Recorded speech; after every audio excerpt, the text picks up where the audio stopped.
Какво мисли Бафет за технологичните акции? Установихме, че Уорън Бафет всъщност не се вълнува от цялата криптомания. Ами технологичните акции, за които говорим през цялото време тук на този канал? Това може да е изненадващо, въпреки че в този момент наистина не би трябвало, но той не е толкова оптимистично настроен по отношение на инвестирането в тях също.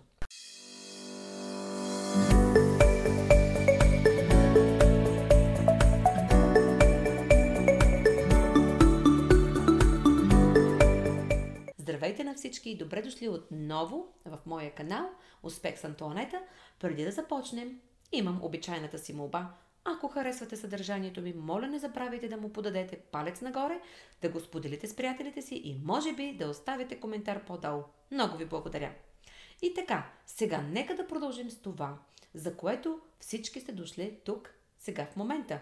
Мнението на Уорън Бафет за технологичните акции. Намерих едно много интересно видео и искам да го споделя с вас. По собствените думи на Бафет, хората доброволно са готови да жертват голяма печалба в замяна на определена печалба. И това е голямата разлика между хора като Бафет и повечето инвеститори, играещи на технологичния пазар. Бафет обича да влага парите си в нещата, за които знае, че работят от десетилетия. Това са наистина сигурни залози и за някой, който е и на инвестиционната сцена толкова дълго, колкото той. Именно тези компании представят истинска стабилност. Наистина, имам чувството, че се повтарям, но дългосрочното инвестиране е свързано с дългосрочно заемане на позиции. Ако аз, като дългосрочен инвеститор, не мога да преценя дали бизнесът ще бъде успешен след десетилетие, по-добре е да сложа парите си на друго место. Това може да проистича от различни неща. Може да е защото не разбирам областта, продукта, бизнес модела и избора на управление. Разбира се, не съм стигнала до това заключение съвсем сама. При дългосрочно инвестиране не е нужно да преоткриваме топлата вода. Хората вече са разбрали как работи системата. Просто трябва да разберете стратегиите и да намерите тези компании, които работят за вас. По същия начин, някой като Бафет ще предпочете дългосрочното обещание, което идва от компаниите, които той разбира. Компании, които не са позиционирани в области, които се променят толкова бързо, колкото технологиите. Когато технологична компания излезе от нищото и започне да се търгува на високи цени, хората обикновено я наричат едно чудо. И Бафет не иска да влага парите си в чудеса. Но достатъчно от моята гледна точка. Нека да го чуем от самият него. We don't think of whether we should be in tech companies or not or that sort of thing. We are looking for things where we do get into the durability of the competitive advantage. What Jeff Bezos has done is something close to a miracle, and the problem is if I think something will be a miracle, I tend not to bet on it. But we are perfectly willing to trade away a big payoff for a certain payoff, and that's the way we're put together. Well, this technology is a killer as well as an opportunity.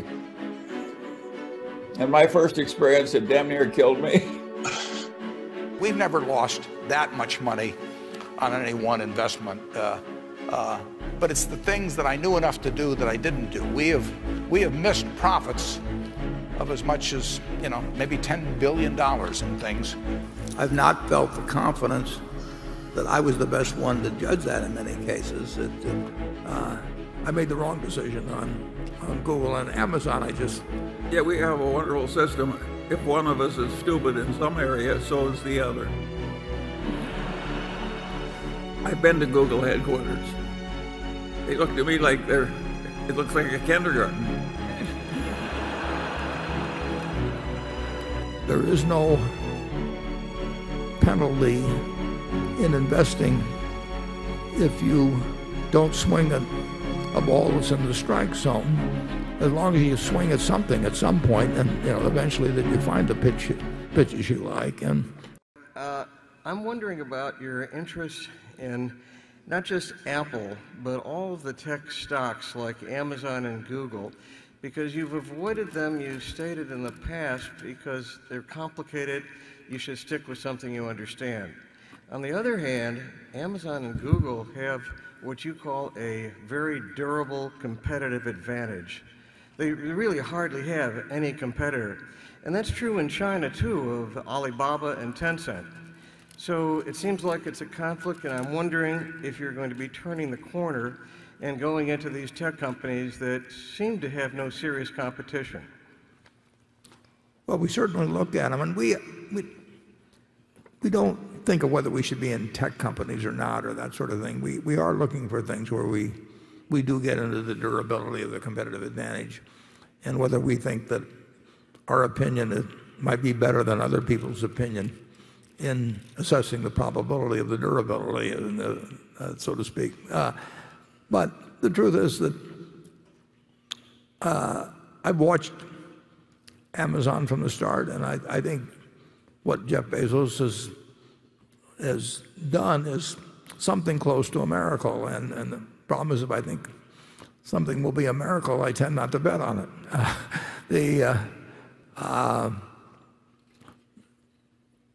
It would have been better, far better, obviously, if I'd had some insights into certain businesses. But in fact, Bill Gates told me early on, that I think I was on AltaVista, and he suggested I turn to Google. But the trouble is, I saw that Google was skipping past AltaVista, and then I wondered if anybody could skip past Google. And I saw at Geico that we were paying a lot of money for something that cost them nothing incrementally. So we've looked at it, and I made a mistake in not being able to come to a conclusion where I really felt that at the present prices that the prospects were far better than the prices indicated. And I didn't go into Apple because it was a tech stock in the least. I mean, I went into Apple because I came to certain conclusions about both the intelligence with the capital would be employed, but more important, about the value of an ecosystem and how permanent that ecosystem could be and what the threats were to it and a whole bunch of things. And I don't think that required me to take apart an iPhone or something and figure out what all the components were or anything. It's much more the nature of consumer behavior. And some things strike me as having a lot more permanence than others. But the answer is, I'll miss a lot of things that I don't feel I understand well enough. And there is no penalty in investing if you don't swing a ball that's in the strike zone, as long as you swing at something at some point, and eventually that you find the pitches you like. And that's the way we'll continue to do it. We'll try to stay within our circle of competence. And Charlie and I generally agree on sort of where that circle ends, and what kind of situations where we might have some kind of an edge in our reasoning or our experience or something, that where we might evaluate something differently than other people. But the answer is we're going to miss a lot of things. Charlie? Yeah, we have a wonderful system. If one of us is stupid in some area, so is the other. And of course, we were not ideally located to be high-tech wizards. How many people of our age quickly mastered Google? I've been to Google headquarters. They look to me like it looks like a kindergarten.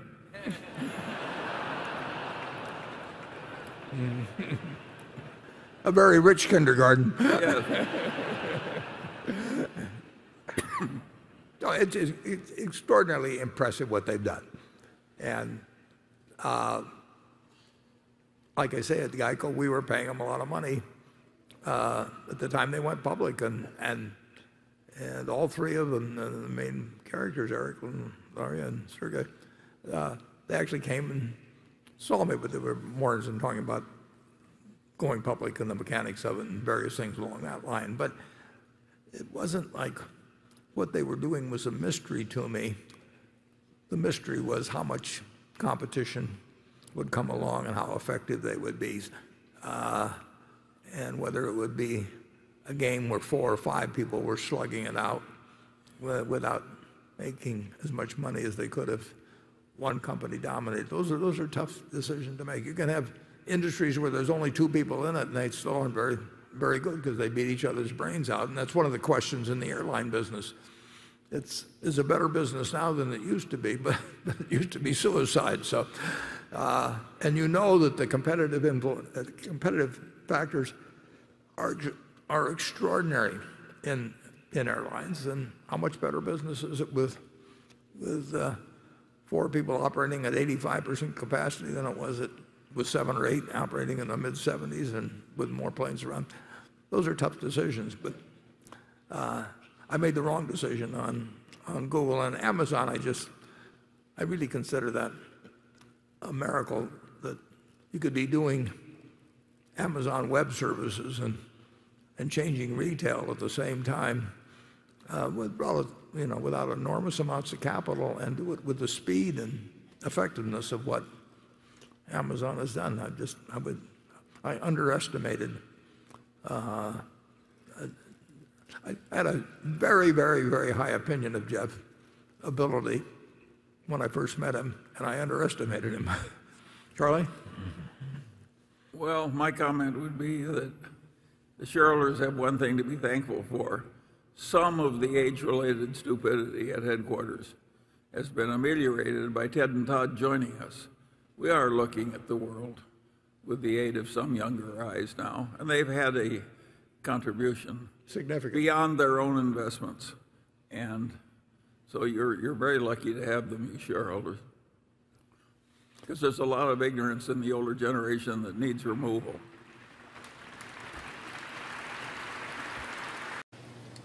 Mr. Buffett and Mr. Munger. Hi, my name is Daphne. I'm from New York, and I'm 9 years old. And I'm excited to be at the Berkshire meeting, and this is my 3rd year. Wow.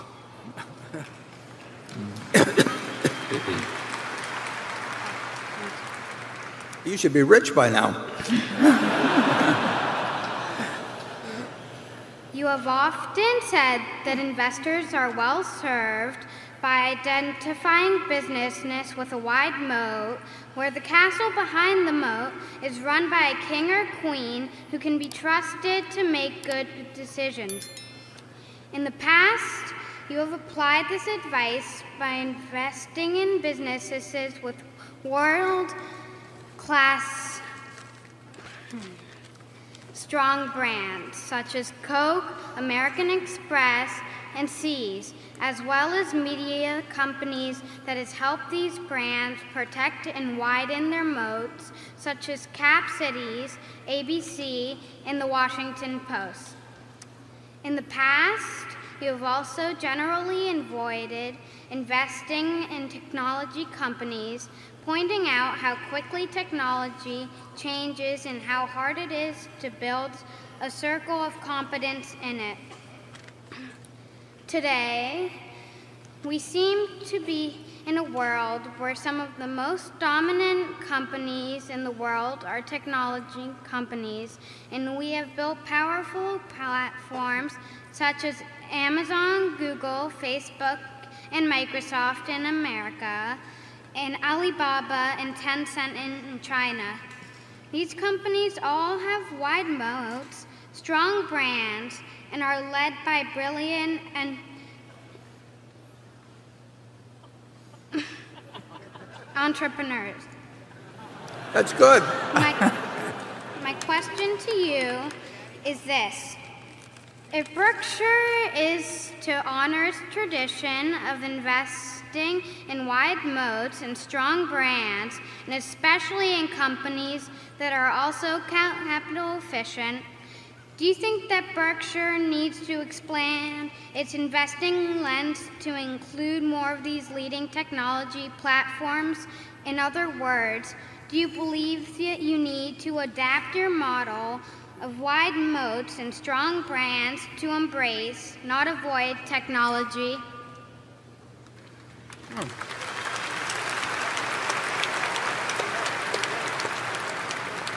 I think the answer is maybe.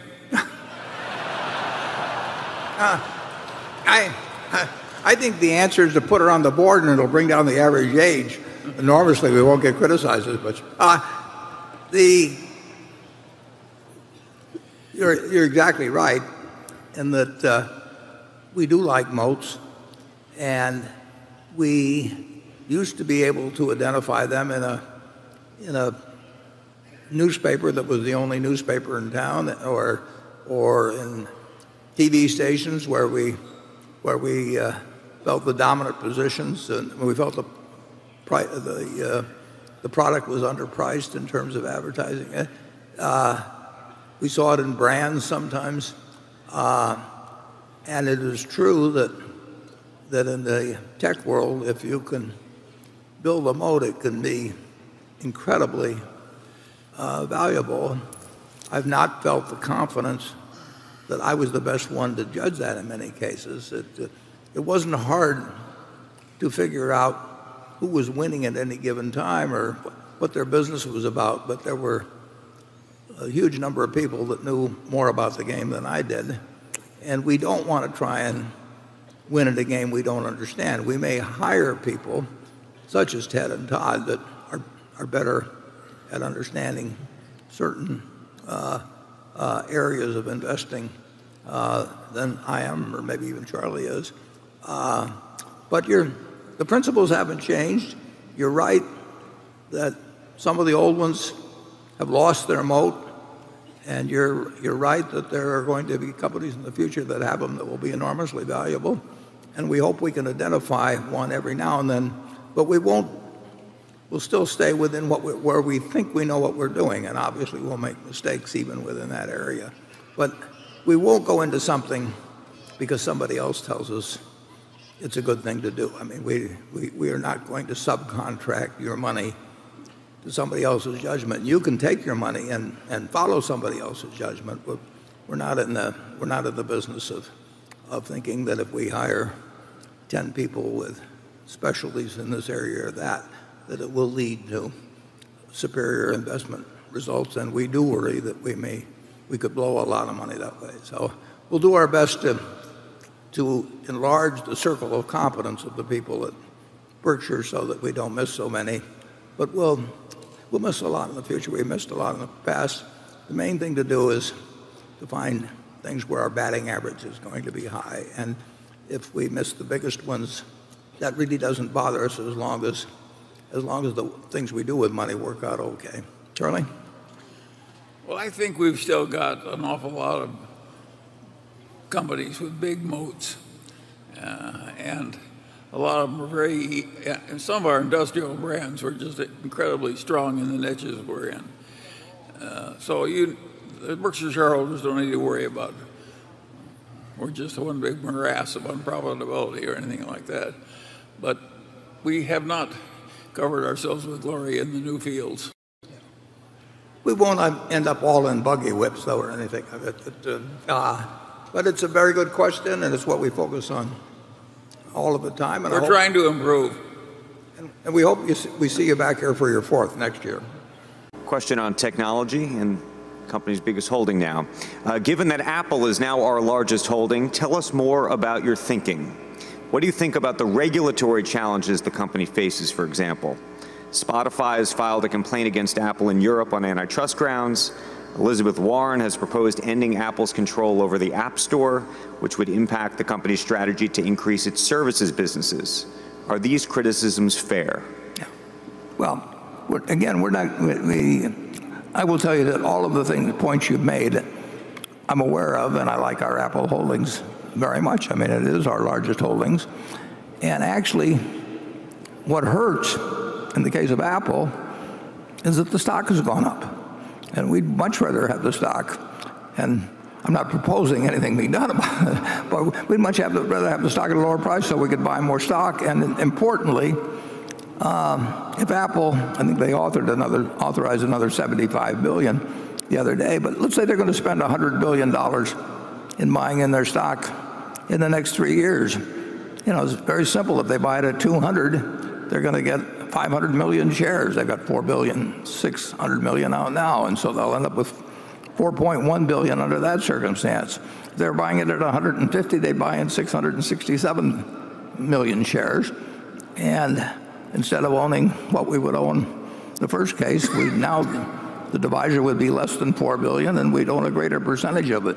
So in effect, a major portion of earnings, at least possibly, it's at least been authorized, will be spent in terms of increasing our ownership without us paying out a dime, which I love for a business, a wonderful business.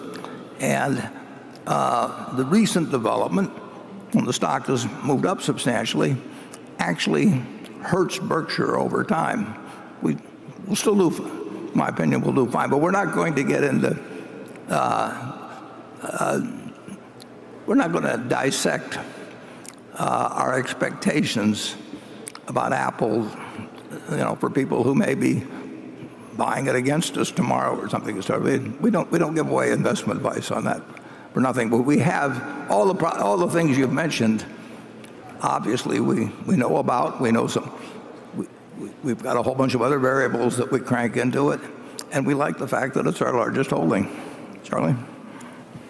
Well, in my family, the people who have Apple phones, it's the last thing they'll give up.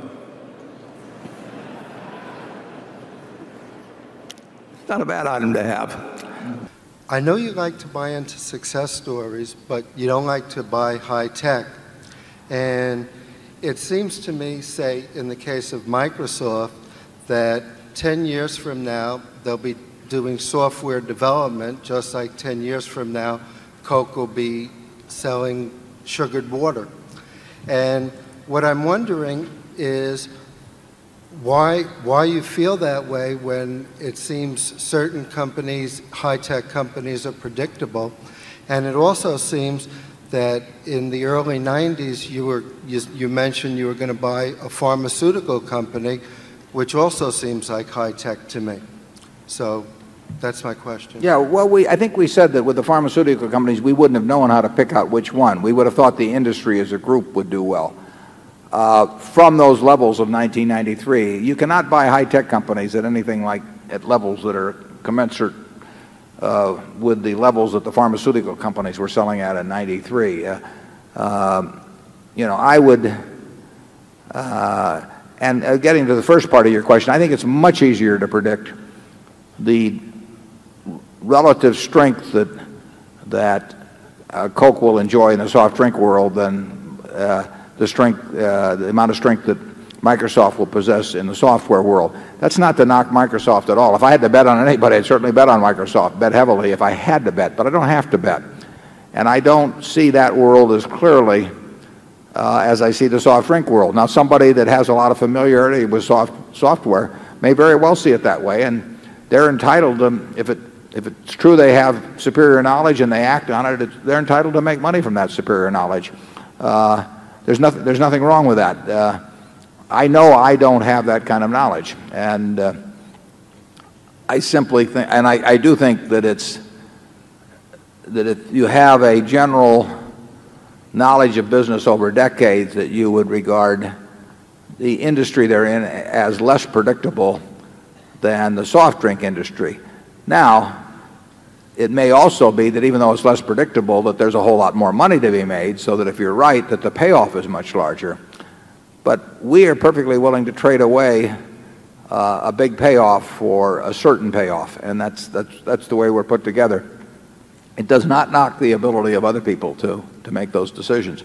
I mean, I asked, first time I met Bill Gates in 1991, I said, if you're going to go away on a desert island for 10 years, you had to put your stock in 2 companies in the high-tech business, which would they be? And he named 2 very good stocks. And if I'd bought both of them, we'd have made a lot more money than we made even buying Coca-Cola. But he also would have said at the same time that if he went away, he'd rather buy Coca-Cola, because he would have felt sure about that happening. It's, different people understand different businesses, and the important thing is to know which ones you do understand and when you're operating within what I call your circle of competence.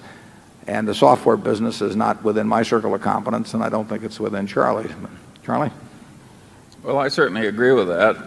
I think there are interesting questions, too, about how far the whole field can go. Take jet airplane travel below the speed of sound. It's been pretty static in terms of the technology for a long, long time. The big Boeing airliner is much the same as it was 20 or 30 years ago. And I think a lot of these businesses are quite dependent on the technology continuing to gallop and do more and more for people. Take pharmaceuticals. If they never invented any more pharmaceuticals, it would be a terrible business. And I don't know what happens once you get unlimited bandwidth into the house and way more options. And beyond a certain point, it strikes me that there might be a surfeit of anybody's interest in the field. I don't know where that point is, whether it's 20 years out or 30 years out, but it would affect me a little. The dilly bar is more certain to be here in 10 years than any software application that we know. But that's maybe because we understand dilly bars and not software. In the whole United States, which is by far the most prosperous country in the world, the whole United States, there are probably around 400 companies, 400 total companies that are earning $200 million a year after tax. Of those 400, you can name them. I mean, you can start, if you say banks, you can say Citigroup and Chase and Wells Fargo, and you can name 10 or 15 of them. And if you name consumer goods, you can say Procter & Gamble and Coca-Cola and Gillette, and you can name a whole bunch of them. You can almost, of those 400, you can probably name 350. If 5 years from now, instead of 400 being on that list, there'll probably be 450 on the list, maybe 475. A lot of those will be companies that are earning between $150 and $200 million now. So there'll probably be 20, some number like 20, that call it come from nowhere. Now, if you look at the number of companies that are selling today at a price which implies 200 million or more of earnings right today, you will find dozens and dozens in the high-tech arena. And a very large percentage of those companies are not going to fulfill people's expectations. I can't tell you which ones, but I know there won't be dozens and dozens and dozens of those companies making a couple $100 million a year, and I know they are now selling at prices that require them to be making that much money or more. It just doesn't happen that often. Biotech was all the rage some years back. How many of those companies are making a couple $100 million a year? It just doesn't happen. It's not that easy to make lots of money in a business in a capitalistic society.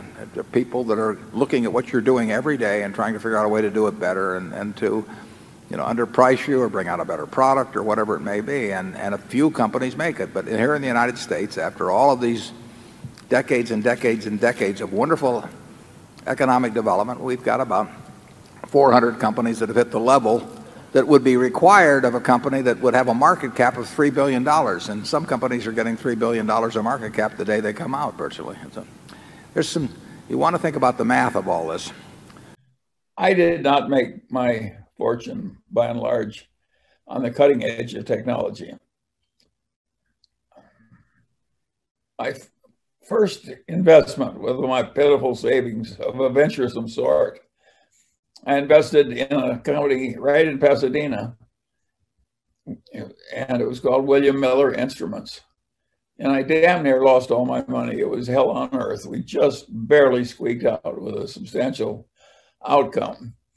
And what did us in is that the oscillograph that we'd invented, and we were so proud of, and we thought it was going to knock the world flat, somebody invented magnetic tape without telling me. And by the time we got that oscillograph ready to go to market, we sold 3. 3 total in the whole world, whole country. So this technology is a killer as well as an opportunity. And my first experience, it damn near killed me. And so, but that's sort of the other part, right? Over the 75 years that you've been involved in investing. What that did for a long time was keep me out of venture capital on the edge of technology. But even I tried to avoid it. But even so, in the companies that you deal with, some of them are market leaders at one point in time, and as you just suggested, some technological change or change in preferences will lead those companies to be with less of a market than they used to have for their products. And so how does one think about this over the long term? Because it's over an the long interesting term, the companies of America behave more like biology than they do anything else. In biology, all the individuals die, and so do all the species. It's just a question of time. And that's pretty well what happens in the economy too. All the things that were really great when I were young have receded enormously, and new things have come up, and some of them started to die. And that is what the long-term investment climate is. And it does make it very interesting. Look at what's died. All the department stores, all the newspapers, U.S. Steel, John D. Rockefeller's Standard Oil, the pale shadow of his former self. You know, it's just like biology. So they have their little hour, they have their little time, and then they get clobbered. And so how does one, as sort of a witness, or sort of in a certain way, one lives longer than the life of some of these companies, sort of deal with change, right? So you could think about an investment portfolio that you created at a point in time will only have validity for a certain amount of time. And so how does one learn to deal with change? It's a question that I always ask my students, and I would just, how does somebody who has to take the resources of very large numbers of people deal with change? Any thoughts on that matter? Well, some people try to get on the cutting edge of change, so they're destroying other people instead of being destroyed themselves. And those are the Googles and the Apples and so forth. Other people, like me, do some of that, joining things like Apple, and in some ways we just try and avoid big change that we think is likely to hurt us. And so Berkshire, for instance, owns the Burlington Northern Railroad. You can hardly think of a more old-fashioned business than a railroad business. But who in hell's ever going to create another trunk railroad? So it's a very good asset for us. And we made that success not by conquering change, but by avoiding it. Now, Burlington Northern itself has been quite clever at adapting technology to their railroad. Imagine the good luck of being able to take an existing railroad and double deck all the trains and raise the heights of the tunnels a little and so forth. And all of a sudden you got twice the capacity at very little incremental cost, which is what that railroad has done. So that is everybody uses new technology, but it really helps to have a position that almost can't be taken away by technology. How else are you going to carry goods from the port of Los Angeles to Chicago, except on our railroad? И така, по същество думите му ни напомнят, че дългосрочното инвестиране е дългосрочна увереност и стабилност. Или, както казва Бафет, няма наказание за това, че не сте опитали. Стига да вложите парите си в някаква компания в даден момент. И винаги е по-добре да пропуснете възможност да спечелите много пари, отколкото да пропуснете гарантирана възвръщаемост. Ако една наистина солидна компания с чудесна история преживее труден период, повечето хора бързо ще продадат своите позиции. След това, когато компанията се върне в релсите, същите тези хора ще се редят на опашката да купят отново. И така, Бафет от друга страна казва също: бъдете предпазливи, когато другите са алчни, и алчни, когато другите са предпазливи. Но нищо от това не е възможно без здравословна доза самоувереност. което изисква познания и разбиране на бизнеса и индустрията. Всичко е свързано и се изисква голямо търпение и самодисциплина. И за щастие имаме хора като Бафет, които са живи примери за това, как и защо дългосрочните инвестиции са успешни. Като голям фен на Бафет, винаги се радвам да слушам неговите беседи и интервютата и се надявам да ви е било интересно и може би дори да научихте нещо ново днес. Ако сте го направили, можете да ми го кажете, като харесате видеото и кой знае, може дори да го споделите и да ми коментирате отдолу. Наистина ще го оценя. За повечето от същото, уверете се, че сте се абонирали и следите канала и ако искате, елате при нас в нашата частна група. И така, това е всичко, което имам за днес, така че много ви благодаря, че бяхте с мен и благодаря и за гледането и до следващия път. Живи, здрави и много мотивирани!